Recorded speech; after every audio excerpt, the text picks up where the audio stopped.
As nossas vidas, muitas vezes, está toda bagunçada nas emoções, doenças psicossomáticas, doenças na alma, doenças no corpo.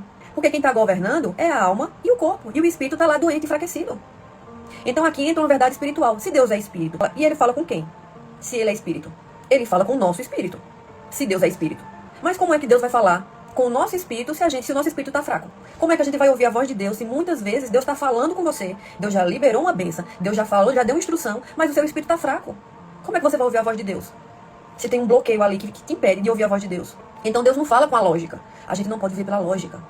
Deus não fala primeiro com a emoção, Deus fala primeiro com o nosso espírito. É o Espírito de Deus falando com o nosso espírito. É por isso que quando o espírito está distraído, inflamado pelo mundo, pelas coisas do mundo, pelas coisas que nós comemos, pelas coisas que nós vemos, pelas coisas que nós ouvimos, pelas coisas que nós falamos.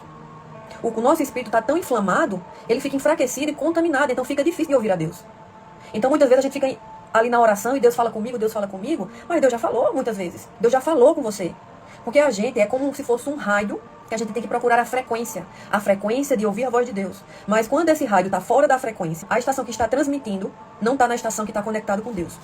Então você não consegue ouvir a voz dele. Você não consegue ouvir quando ele te dá um som. Você não consegue entender muitas vezes quando ele fala no seu espírito. Quando ele te dá uma instrução. E a gente acha muitas vezes que é nossa intuição, não é Deus. Mas para que isso possa aflorar, a gente precisa estar conectado em Deus. O nosso rádio precisa estar conectado na transmissão do alto.